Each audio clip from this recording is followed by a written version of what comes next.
கீர்த்தனா, உன்னை முழுசா குணமாக்கிடலான்னு டாக்டர் சொல்லிட்டாங்க. அதை கேட்டு சந்தோஷப்படாம ஏண்டி கண் கலங்குற? நான் குணமாக்குறது எனக்கு 2ஆம் பட்சம்தான் பிரியா. கேன்சருக்கு எடுக்கிற ட்ரீட்மெண்டால என் வயித்துல வளர்ற குழந்தைக்கு ஏதாவது ஆயிடுமோண்டு எனக்கு பயமா இருக்கு. ஐம் சாரி டு சே திஸ்மா. இந்த ஸ்டேஜ் கேன்சர்ல கீமோதெரப்பி தான் கொடுக்க முடியும். அந்த ரேடியேஷனை கருவுல இருக்கிற குழந்தையால தாங்க முடியாது. அதனால அதை அபார்ட் பண்ணிட்டு கேன்சருக்கு ட்ரீட்மெண்ட் எடுக்கிறதா நல்லது. ஒரு டாக்டரா என்னோட சஜஷன் அதுதான்.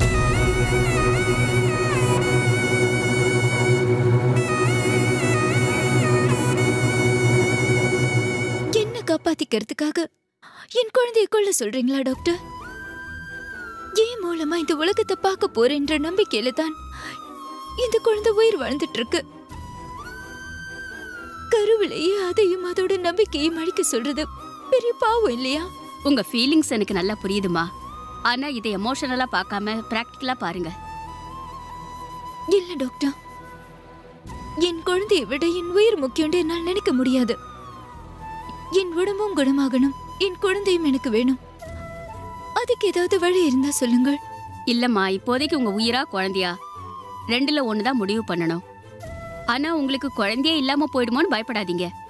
கேன்சர்ல இருந்து ரிகவர் ஆயிட்டீங்கன்னா மறுபடியும் கன்சீவ் ஆகிறதுக்கு 50% சான்சஸ் இருக்கு உங்களுக்கு. நீங்க சொல்றதோட அர்த்தம் என்ன டாக்டர்? எனக்கு இனிமே குழந்தை பிறக்காமல் போறதுக்கும் 50% வாய்ப்புகள் இருக்கு, அப்படித்தானே? ஆமாமா, சில பேருக்கு கீமோதெரப்பி கொடுத்தாலும் கேன்சர் பாதிப்பு திரும்பவும் வரலாம். அந்த சூழ்நிலையில கேன்சர் செல்ஸ் கருப்பையையும் பாதிச்சிருந்தா நாம அதை எடுக்க வேண்டியிருக்கும்.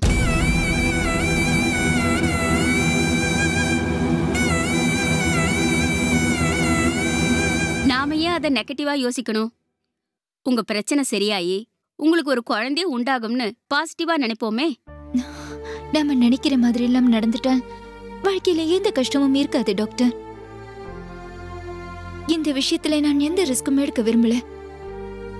நான் ட்ரீட்மெண்ட் எடுத்துக்கிட்டாலும் எனக்கு குழந்தை பிறக்குண்டு கன்ஃபார்மா சொல்லுங்க, நான் இதுக்கு ஒத்துக்கிறேன். கேன்சரை பொறுத்த வரைக்கும் இதுதான் நடக்கும்னு எந்த அஷூரன்ஸும் தர முடியாதுமா. இந்த வியாதியில இருக்கிற மிகப்பெரிய சவாலே அதுதான். இது தொடர்பான பல விஷயங்களை எங்களாலேயே இன்னும் சரியா ப்ரெடிக்ட் பண்ண முடியல. சில பேஷண்ட்டுக்கு கம்ப்ளீட்டா கியூர் ஆயிடுச்சுன்னு நினைப்போம். ஆனா கொஞ்ச காலம் கழிச்சு திரும்பவும் கேன்சர் செல்ஸ் உருவாயிருக்கும்.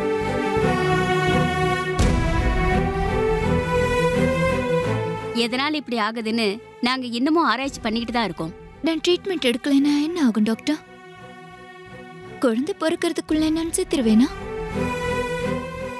அதையும் கரெக்டா சொல்ல முடியாதுமா. கேன்சர் செல்ஸ் ஆக்டிவா இருக்கா இல்ல இம்பார்ட்டண்டா இருக்கா, உங்க உடம்புல இருக்கிற நோய் எதிர்ப்பு சக்தி கேன்சரை எதிர்த்து எந்த அளவுக்கு தாக்கு பிடிக்குது, இந்த மாதிரி சில ஃபேக்டர்ஸ் தான் உங்க ஆயுள் காலத்தை முடிவு பண்ண முடியும்.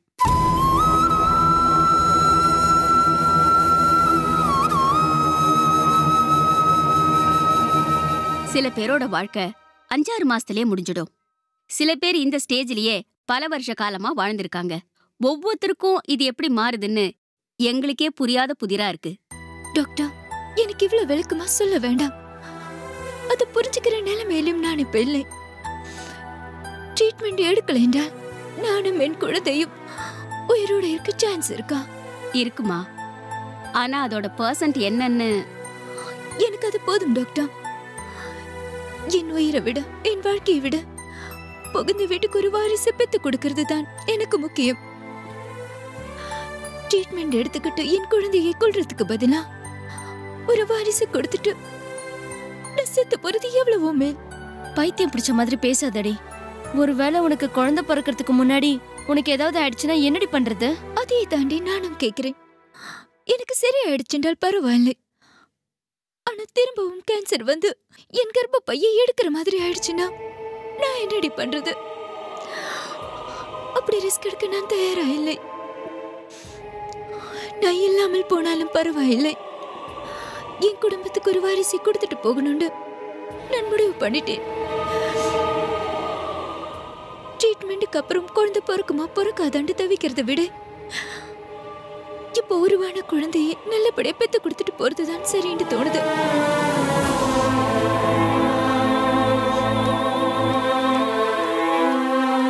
கீர்த்தனா,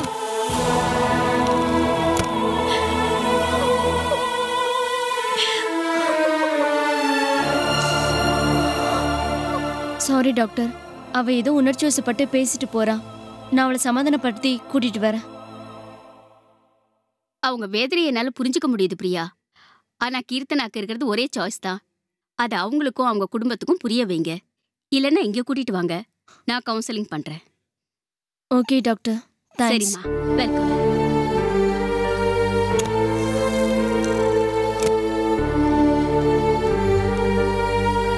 கீர்த்தனா, கீர்த்தனா நில்லடி.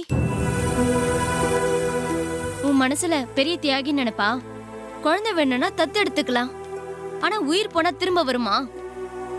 சாகரத்தை பத்தி நான் கவலைப்படலை. ரவிக்கு என் அடையாளமா ஒரு குழந்தையை பெத்து கொடுத்துட்டு நான் நிம்மதியா போய் சேர்ந்துடுவேன். ஏண்டி சாகரத்தை பத்தி பேசுற? அல்ப சந்தோஷத்துக்காக பெத்த அம்மாவே புள்ளைய கொல்ற காலண்டி இது. ஆனா நீ குழந்தைக்காக உன் உயிரையே தியாகம் பண்ற. இனி பொறுக்க போற குழந்தைக்காக நீ சாகரங்கிறது என்னால ஏத்துக்கவே முடியல. இத தவிர வேற வழியே இல்லைன்னு சொல்லி மனசை தேத்திக்கலாண்டி. ஆனா பாதிக்கு பாதி சான்ஸ் இருக்குன்னு டாக்டர் சொல்லிருக்காங்களே, அதையே நீ ட்ரை பண்ணி பார்க்க கூடாது? ட்ரீட்மெண்ட்டுக்கு அப்புறம் குழந்தை பிறக்குங்கிறது ஒரு நம்பிக்கை தானே. அந்த நம்பிக்கை கனவாகிறதுக்கும் வாய்ப்பு இருக்கு. ஆனால் நான் இப்ப குழந்தைய சுமந்துட்டு இருக்கிறது நிஜம். இந்த நிஜத்தை அழிச்சிட்டு அந்த கனவோட என்னால வாழ முடியாது. சும்மா அதையே சொல்லிட்டு இருக்காதடி. எனக்கு ட்ரீட்மெண்ட் வேணா, குழந்தைதான் வேணும்னு நீ மட்டும் முடிவு பண்ற விஷயம் கிடையாது. ரவி, உன் மாமியாரு, உன் மாமனாரு எல்லாருமே சம்மதிக்கணும். அவங்க யாரும் இதுக்கு சம்மதிக்க மாட்டாங்கன்னு எனக்கு தெரியும். ஒரு குழந்தையை தத்து எடுத்துக்கலாம், எங்களுக்கு நீதான் முக்கியம்னு சொல்லுவாங்க. அதனாலதான் இந்த விஷயத்த பத்தி யார்கிட்டயும் சொல்லக்கூடாதுன்னு முடிவு பண்ணிட்டேன். நீ சொல்லலன்னா என்ன? நான் உன் புருஷன்கிட்ட இத பத்தி பேசதான் போறேன். உன்னை ட்ரீட்மெண்ட்டுக்கு சம்மதிக்க வைக்க அவரால மட்டும்தான் முடியும். உன் நிலைமை தெரிஞ்சு நான் அமைதியா இருந்தேனா ஒரு ஃப்ரெண்டுன்னு சொல்லிக்கவே எனக்கு தகுதி இல்லாம போயிடும். இல்லப்பா, எனக்கு வந்திருக்கிற இந்த வியாதியை பத்தி நீ யார்கிட்டயும் மூச்சு விடக்கூடாது. அப்பதான் என் குழந்தையாவது மிஞ்சும். நான் சொல்றதையும் மீறி நீ ஏதாவது பண்ண, நானும் செத்துருவேன். அப்புறம் என் வயித்துல வளர்ற குழந்தையும் செத்துரும். இதுக்கு மேல என்ன பண்ணலான்னு நீயே முடிவு பண்ணிக்கோ. ஏண்டி பிடிவாதம் பண்ற? கொஞ்சம் நிதானமா யோசிச்சு பாரு. இதுல யோசிக்கிறதுக்கு எதுவுமே இல்லை. ரவிக்கு அவர் அந்தஸ்துக்கு ஏத்த மாதிரி எங்க வேணாலும் பொண்ணு கிடைக்கும். ஆனால் அத்தையும் மாமாவும் இந்த அனாதைக்கு வாழ்க்கை தரணுண்டு பெருந்தன்மையோட மருமகளை ஏத்துக்கிட்டாங்க. பெத்த பொண்ணு மாதிரி என் மேல அன்பு காட்டுறாங்க. குழந்தை உண்டாகலண்டா 6 மாசத்திலேயே எல்லா மாமியாரும் முணுமுணுக்க ஆரம்பிச்சிடுவாங்க. ஜாடமாடையாவும் பேசுவாங்க. ஆனா இந்த 5 வருஷத்துல என் அத்தை என் மனசு நோக்கும்படி ஒரு வார்த்தை கூட பேசினதில்லை. கண்டிப்பா உனக்கு குழந்தை பிறக்குமா, தைரியமா இருந்து அவங்கதான் எனக்கு ஒவ்வொரு தடவையும் மாறுதல் சொன்னாங்க. அந்த பிரியம், அக்கறை, அன்புக்கெல்லாம் நான் என்ன திருப்பி தர முடியுமா அவங்களுக்கு? என் புகுந்த வீட்டுல மூத்த பிள்ளை இல்லை. அவங்களுக்கு இருக்கிற ஒரே வாரிசு ரவி மட்டும்தான். அவர் மூலமா அவங்க குடும்பம் தழைக்கொண்டு அவங்க நம்பிட்டு இருக்காங்க. அந்த நம்பிக்கையை நான் காப்பாத்த வேண்டாமா? எந்த தலைமுறையோட என் புகுந்த வீட்டை அழிச்சிட்டேன் பேரை நான் சம்பாதிக்கணுமா? ஒரு மருமகளோட கடமைங்கிறது புருஷன் கூட சேர்ந்து வாழ்றது மட்டும் இல்ல, புகுந்த வீடு தழைக்கிறதுக்கும் அவதான் காரணமா இருக்கணும். அந்த கடமையை என்னால செய்ய முடியல என்றால் என்னை மருமகளை ஏத்துக்கிட்டதுல எந்த அர்த்தமும் இல்லையேடி. வெளியில அவங்க காட்டிக்கலைன்றாலும் வாரிசு இல்லைங்கிற வழி அவங்க உள்ளுக்குள்ள அனுபவிச்சுட்டு தானே இருப்பாங்க. எனக்கு வாழ்க்கை தந்து அவங்களுக்கு இந்த வழியை எப்படி கொடுக்க முடியும்?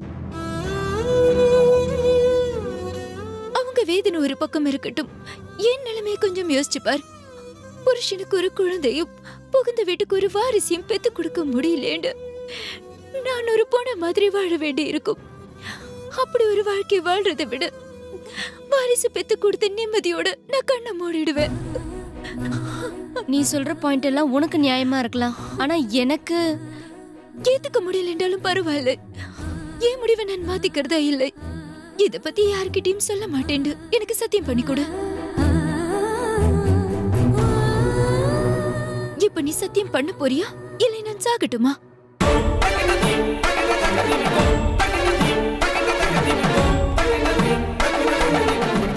தேங்க்ஸ் டே. வா போலாம்.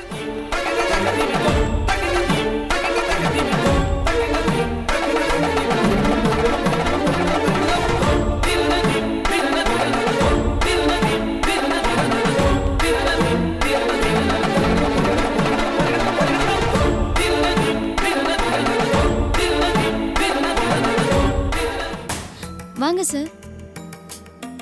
கீர்த்தனாவை பிக்கப் பண்ணலாம் தான் வந்தேன். இப்பதான் சார் அவ போறா. போறத பார்த்தேன். பைக் பார்க் பண்ணிட்டு வரதுக்குள்ள போயிட்டா. சரி, நான் போற வழியில பிக்கப் பண்ணிக்கிறேன். ஆமா, உங்க உடம்புக்கு என்ன? அடிக்கடி தலைவலி வருது சார். இன்னைக்கு கூட அதிகமாயிடுச்சு, அதான் டாக்டர் கிட்ட வந்தேன். டாக்டர் என்ன சொன்னாரு? மருந்து எழுதி கொடுத்துருக்காங்க. திரும்பவும் 1 வீக் கழிச்சு வந்து பார்க்க சொல்லியிருக்காங்க. ஓ ஓகே, டேக் கேர். ஆமா, நான் வரப்போ நீங்க 2 பேரும் ஏதோ பேசிட்டு இருந்தீங்களே, அது என்ன நான் தெரிஞ்சுக்கலாமா? அது ஒண்ணும் இல்ல சார். வீட்ல எனக்கு போர் அடிக்குது. அவ திரும்பவும் வேலைக்கு வர போறதா சொல்லிக்கிட்டு இருந்தா. இந்த நிலைமையில வேண்டாண்டின்னு சொன்னேன். அதுக்கு போய் கோச்சிக்கிட்டு போறா. வேலைக்கு போறேன்னு கீர்த்தனா சொன்னாளா? அவ மனசுல அப்படி ஒரு எண்ணம் இருந்துச்சுன்னா என்கிட்ட சொல்லிருப்பாளே. ஆனா இது வரைக்கும் சொல்லவே இல்லையே. கர்ப்பமா இருக்கிறப்ப அவளுக்கே இந்த ஐடியா வந்துச்சு? எனக்கு ஒன்றும் புரியல சார். நீங்க அவகிட்டே கேட்டு பாருங்க. எனக்கு ஆபீஸ்க்கு டைம் ஆச்சு, நான் கிளம்புறேன் சார்.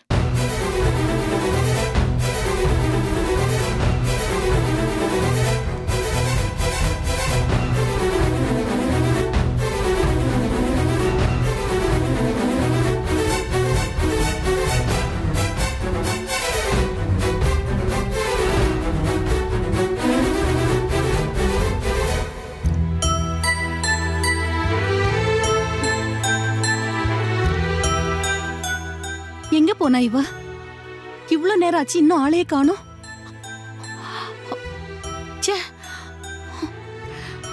என்ன பண்றதுன்னு தெரியல. ரொம்ப நேரம் அலையாதீங்க, 2 பேரும் சீக்கிரம் வாங்கன்னு படிச்சு சொன்னேன். சரி சரின்னு மண்டை ஆட்டிட்டு இன்னும் ஆளை காணோம். லேட் ஆகுதுன்னா எனக்கு ஒரு போனாவது பண்ண வேணாம், இல்ல நம்ம போனையாவது அட்டன் பண்ண வேணாம். ஐயோ, இப்ப நான் என்னத்த நினைக்கிறது? ஏன் தான் அந்த காலத்து பிள்ளைங்களாம் இப்படி பொறுப்பு இல்லாம இருக்குதுங்களோ தெரியல. நாமளே இன்னொரு போன் அடிச்சு பாப்போம்.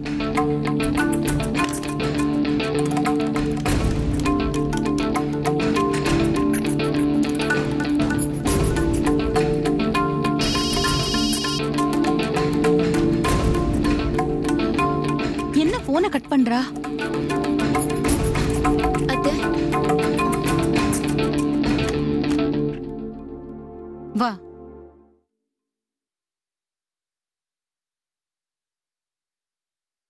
நீங்க சாப்பிட்டீங்களா அத்தை? நான் சாப்பிடுறது இருக்கட்டும். இங்க இருக்கிற கடைக்கு போயிட்டு வரதுக்கு ஏன் இவ்வளவு லேட் ஆச்சு? ஏமா, இந்த மாதிரி சமயத்துல எல்லா பொண்ணுங்களும் வீட்ல படுத்து ரெஸ்ட் எடுக்கணும்னு நினைப்பாங்க. நீ என்னடான்னா புஸ்கு புஸ்குன்னு எங்கேயோ கிளம்பி போயிட்டு வர. சரி, போறதுதான் போற. இங்க ஒருத்தி பயந்துட்டு இருப்பாளே, சீக்கிரம் வரணும்னு உனக்கு தோணுச்சா? உன் ஃப்ரெண்டு கூட சேர்ந்துக்கிட்டு கடையே வேலை பேசி ஆடி அசைஞ்சுக்கிட்டு நீ வர வரைக்கும் என் மனசு எப்படி தவியா தவிச்சிட்டு இருந்தது தெரியுமா? என்னம்மா, நான் பாட்டுக்கு பேசிட்டே இருக்கேன், நீ ஒண்ணுமே பேசாம இருக்கிற? சரி, இப்ப இவ்வளவு நேரம் கடையில என்னதான் வாங்குன சொல்லு. அத்தை, நானும் பிரியாவும் கடைக்கு போகல. என்னம்மா சொல்ற?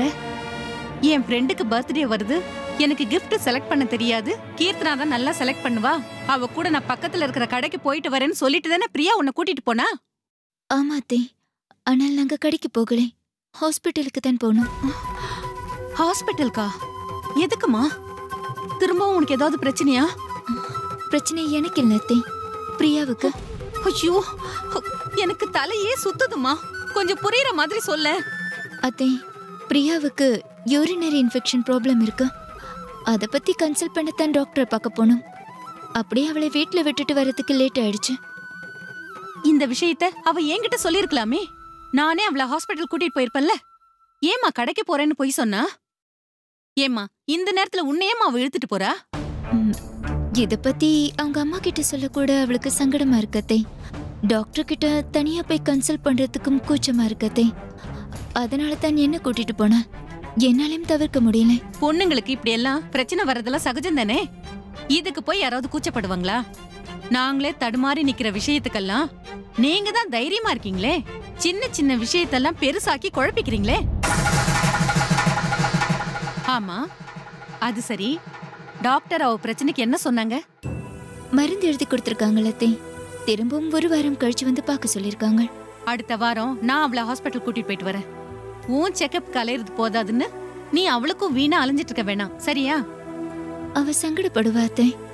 அவகிட்ட நான் பேசிக்கிறேம்மா. இதெல்லாம் ஒரு விஷயமே இல்லைன்னு அவளுக்கு நான் பக்குவமா எடுத்து சொல்லி புரிய வைக்கிறேன். நானும் அவ அம்மா மாதிரி தானே. நான் சொன்னா அவ கண்டிப்பா கேப்பா. நீ ஒன்னும் கவலைப்படாத.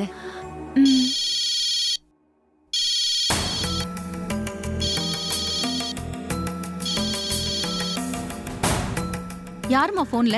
ஏன் பேசாம கட் பண்ற? அது கிரெடிட் கார்டு கம்பெனில இருந்து பேசினாங்களே. அட்டென்ட் பண்ணல ஏதாவது சொல்லி நம்ம தலையில கட்ட பாப்பாங்க. அதான். சரி சரி. இப்போ அவங்க தானே? ஆமா அத்தை. கட் பண்றேன்னு தெரிஞ்சு எதுக்கு சும்மா போன் பண்ணிட்டே இருக்காங்க? இத பார், இன்னொரு வாட்டி போன் வந்துச்சுன்னா என்கிட்ட கொடு.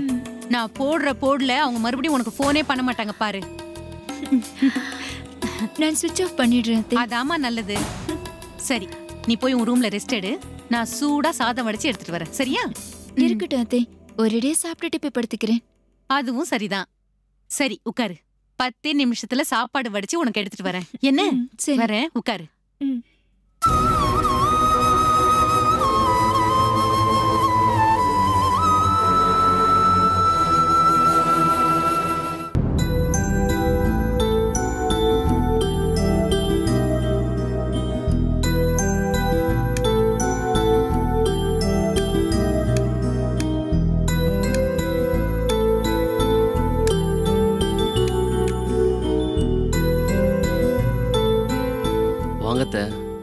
உட்காருங்க. நான் தான் வந்திருக்கேன்னு எப்படி கண்டுபிடிச்சுங்க மாப்ள? உங்களுக்கு முன்னால உங்க பர்ஃப்யூம் வாசனை வந்துச்சத்த.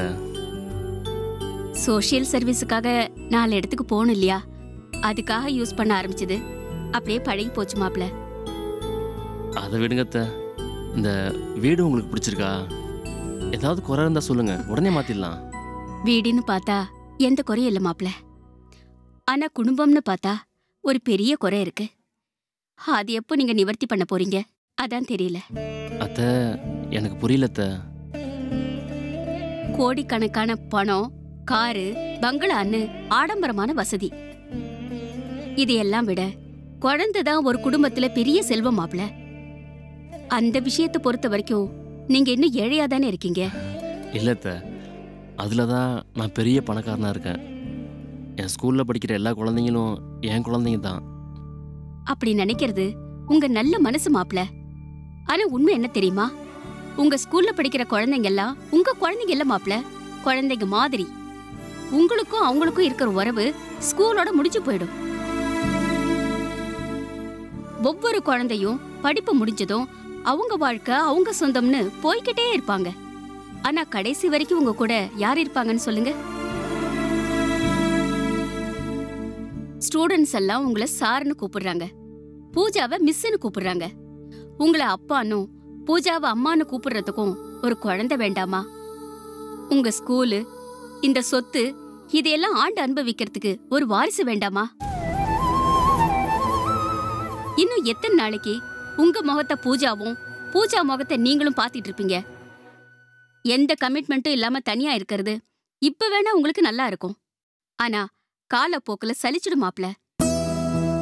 கொஞ்சி விளையாடுறதுக்கு ஒரு குழந்தை இல்லையேன்னு நீங்க ஏங்க ஆரம்பிச்சிடுவீங்க. அந்த ஏக்கம் வரப்ப குழந்தை பெத்துக்கிற தகுதிய நீங்களோ இல்ல பூஜாவோ இழந்துட்டீங்கன்னா என்ன பண்ணுவீங்க? நான் இப்படி பேசுறேன்னு தப்பா நினைச்சுக்காதீங்க மாப்ள. உங்களை காயப்படுத்துறது என் நோக்கம் இல்ல. பிராக்டிக்கலா இப்ப நடந்துட்டு இருக்கிறத தான் சொல்றேன். இந்த காலத்து பிள்ளைங்க எல்லாம் வேலை பணம்னு அதுக்கு பின்னாடியே ஓடிட்டு இருக்காங்க. குழந்தை பெத்துக்கிறத ஒரு சுமையா நினைக்கிறாங்க. இல்ல ஏதாவது ஒரு காரணத்தை சொல்லி தள்ளி போடுறாங்க. அவங்களா குழந்தை பெத்துக்கலாம்னு நினைக்கும் போது அவங்க வயசும் உடம்பும் ஒத்துழைக்க மாட்டேனுது. ஐயோ லேட் பண்ணிட்டோமேன்னு அப்ப ஃபீல் பண்றாங்க. அதே தப்ப நீங்க பண்ணிடாதீங்க மாப்ள. நீங்க சொல்றது சரிதான் அத்தை. குழந்தை பெற்றுக்கணுங்கிற ஆசை எங்களுக்கும் இருக்கு. அதை தள்ளி போடணுங்கிற எண்ணமும் எங்களுக்கு இல்லை. ஆனால் சூழ்நிலையால் அதை பற்றி யோசிக்க முடியல. கல்யாணத்துக்கு அப்புறம் ஸ்கூலோட நிர்வாகத்தை பூஜா கிட்ட ஒப்படைச்சிட்டேன். வீட்டுக்கு வந்தாலும் சமையலை முடிச்சுட்டு அவள் ஸ்கூல் வேலையை தான் பார்த்துட்ருக்கா. அந்த டயர்டில் அப்படியே தூங்கிடுறா. இதை பற்றி டிஸ்கஸ் பண்ணுறதுக்கே எங்களுக்கு நேரம் கிடைக்கிறதில்ல. இதை என்னால ஏத்துக்க முடியாது மாப்ள. குழந்தை வேணுங்கிற ஆசை உங்களுக்கு இருந்தா நேரம் இல்ல சூழ்நிலை சரியில்லைன்னு ஏதேதோ ஒரு காரணத்தை சொல்லிட்டு இருக்க மாட்டீங்க. அதுக்கான முயற்சியை கண்டிப்பா எடுத்திருப்பீங்க. இதில் என் தப்பு இருக்கிறத நான் ஒத்துக்கிறத்த. ஆனால் அதுக்கும் ஒரு காரணம் இருக்குது. என் ஸ்கூலை நல்லபடியாக நடத்தணும், எல்லாருக்கும் நல்ல எஜுகேஷனை தரணும் அப்படிங்கிறது தான் என்னோடய கனவு லட்சியம் எல்லாமே. அதை நோக்கி தான் பூஜாவும் நானும் போயிட்டுருக்கோம். இந்த சந்தர்ப்பத்தில் குழந்தைய பற்றி எப்படி பேசுகிறதுன்னு தான் எங்களுக்குள்ளேயே ஒரு குழப்பம் வந்துடுதத்த. அந்த சங்கடத்தால் தான் என்னால் இதை பற்றி பேசவே முடியல. நான் உங்க பாயிண்ட்டுக்கே வர மாப்ள. உங்க ஸ்கூலை நீங்க உயிரா நினைக்கிறீங்கன்னு எனக்கு தெரியும். உங்க காலத்துக்கு அப்புறம் அது உங்க பேர் சொல்ற மாதிரி நடக்கணுமா இல்லையா? இப்ப உங்க 2 பேருக்கும் சக்தியும் தெம்பும் இருக்கு. ஸ்கூலுக்காக ஓடி ஓடி உழைக்கிறீங்க. உங்களால முடியாத நிலைமை வரப்ப யார்கிட்ட பொறுப்பை ஒப்படைப்பீங்க? திறமையான வெளியாளுங்க கிட்ட கொடுக்கலாம். ஆனா இத ஒரு பிசினஸா தானே அவங்க நடத்துவாங்க. உங்கள மாதிரியே இத ஒரு புனிதமான சேவையா எடுத்து செய்யணும்னா அது உங்க வாரிசால மட்டும்தானே முடியும். அதுக்காவது நீங்க குழந்தை பெத்து கூடாதா? சமயங்கள்ல நான் அதை பற்றி யோசிச்சிருக்கேன். பூஜா கிட்ட பேசவும் ட்ரை பண்ணியிருக்கிறேன். அவள் ஸ்கூலை பற்றி ஏதாவது பேசி டாப்பிக்கை டைவர்ட் பண்ணிடுவா. அவளை டிஸ்டர்ப் பண்ண வேணாமேன்னு நானும் விட்டுருவேன். நீங்க பேசுறதுலேருந்து எனக்கு ஒரு விஷயம் நல்லா புரியுது மாப்ள. பூஜா ஸ்கூல் வேலையை தலையில தூக்கி போட்டுக்கிறதா பெரிய பிரச்சனையே. அதுதான் அவளை குழந்தைய பத்தி நினைக்க விடாம கூட அவளை தடுக்குது. அதுதான் உண்மைன்னா அந்த பொறுப்புல இருந்து அவளை ரிலீவ் பண்ணிடுங்க. வேற ஒரு நம்பிக்கையான ஆள்கிட்ட அந்த வேலையை ஒப்படைச்சிடுங்க. குடும்பத்து மேல இவளை கேர் எடுத்துக்க சொல்லுங்க.